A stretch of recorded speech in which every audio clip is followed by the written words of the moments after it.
অসম টাইমৰ কাৰ্যালয়ত সুপাৰষ্টাৰ যতীন বৰা।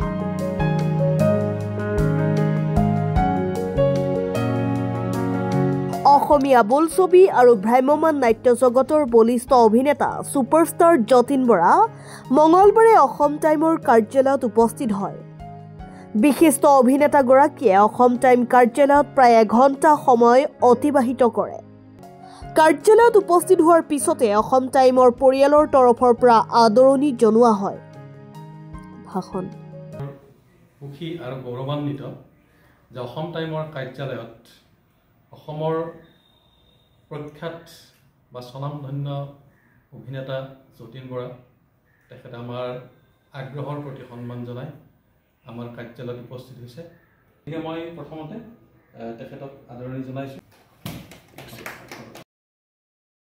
অভিনেতাগৰাকী উপস্থিত থকা সময়ত বিশিষ্ট নাট্যকাৰ ধ্ৰুৱজ্যোতি শৰ্মা, অসম টাইমৰ মুখ্য সম্পাদক এম মহিবুৰ ৰহমান, পৰিচালন সম্পাদক কমলেশ শৰ্মা, সহযোগী সম্পাদক শ্বাহ আলম আহমেদ, সমন্বয়ক মজিব আলী, নৰেন ৰাজবংশী, DSRৰ প্ৰবক্তা শিক্ষাব্ৰতী লাচিত ডেকা, অসম টাইমৰ সাংবাদিক সুনু সঞ্জয়, অসম টাইমৰ কৰ্মকৰ্তা ঋষিতোষ বৰ্মন, সুনা, ৰহন মল্লিক, ৰিজন আহমেদ আদি উপস্থিত থাকে।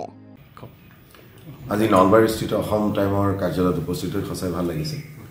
প্ৰতিষ্ঠিত ব্যক্তিক লগ পাইছোঁ আৰু নলবাৰীৰ ৰাস চলি আছে সেই সংক্ৰান্তত নলবাৰীৰ ৰাসত আমি ইতিহাস থিয়েটাৰ মহাৰাজ ৰাইজে চাই আছে। ইয়াৰ পৰা মই শুভেচ্ছা জনাইছোঁ যিসকলে হিলডোল ভাঙি আহি আমাৰ থিয়েটাৰ চাই আমাক অনুপ্ৰাণিত কৰিছে। লগতে অসম টাইমৰ আমি উত্তৰোত্তৰ কামনা কৰিছোঁ আৰু আগুৱাই যাওঁ, এটা চেনেল যাতে হৈ উঠে। আৰু মই ভাবোঁ নলবাৰীবাসীৰ কাৰণে এটা ভাল খবৰ, এনেকুৱা এটা অনুষ্ঠান ইয়াত আছে আৰু সকলোৱে সহায় সহযোগিতা আগবঢ়াব। Thank you. ঘৰত আনন্দ আৰু সম্পৰ্কৰ চমক বজাই ৰাখিবলৈ জৰুৰী হৈছে সকলো আনন্দময় মুহূৰ্তত মৰমৰ উপহাৰ দিয়াটো।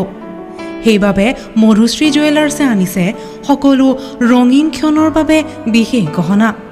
হীৰাৰে হওক, সোণৰে হওক বা ৰূপৰে হওক, শ্ৰেষ্ঠ ডিজাইনছ আৰু হলমাৰ্কযুক্ত গহনাই ৰাখে সম্পৰ্কক নিখুঁত। তেনেহ'লে আজিয়ে আনক আনন্দ মধুশ্ৰী জুৱেলাৰ্ছৰ সৈতে। যোগাযোগ কৰক 7002800341 নাইবা ভিজিট কৰক LNB ৰোড, নলবাৰী, অসম।